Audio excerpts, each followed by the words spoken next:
Dans cet exercice d'Olympiade, on va essayer de trouver tous les n, tels que le nombre 1, 1, 1 et ce n fois, soit un carré parfait.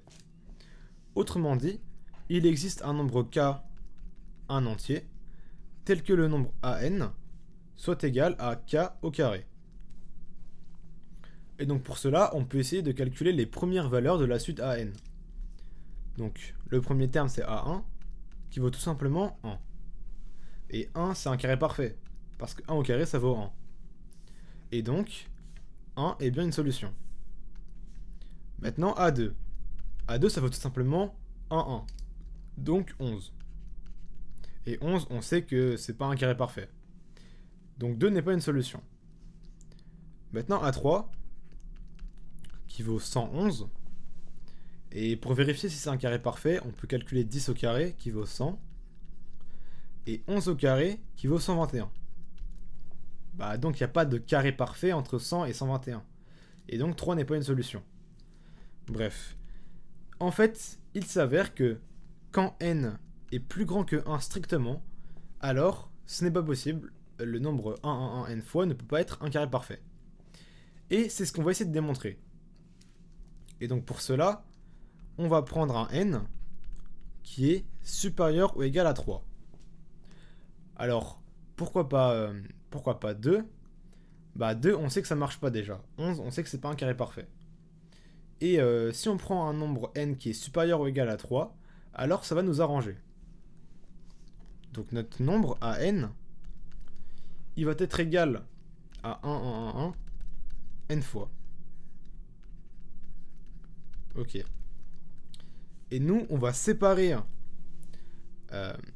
le terme en 11, les deux derniers chiffres, quoi, de tout le reste. Donc, par exemple, pour A3, qui vaut 111. Et nous, on va le décomposer en 100 plus 11. Et on va faire ça avec tous les chiffres, tous les nombres. A4 qui vaut 1111, il va devenir 1000 plus 100 plus 11. Et du coup, en d'autres termes, AN, il vaut 11 plus une somme de puissance de 10. Plus 10 puissance 2, plus 10 puissance 3, etc. Et ce jusqu'à 10 puissance n-1. Ok. Donc là, ce qu'on va faire, c'est qu'on va factoriser par n carré tout ce membre. On va factoriser par n carré tout ce membre. Et donc ça nous donne 11 plus 10 au carré, facteur de 1 plus 10 plus etc. jusqu'à 10 puissance n-3. Et là, la petite astuce, ça va être d'étudier AN modulo 4. Parce que, en fait, toute cette partie-là, elle est congrue à 0 modulo 4. Et je vais vous expliquer pourquoi. 10 au carré, c'est égal à 100. Et donc, 100 est congru à 0 modulo 4. Parce que 4 divise 100.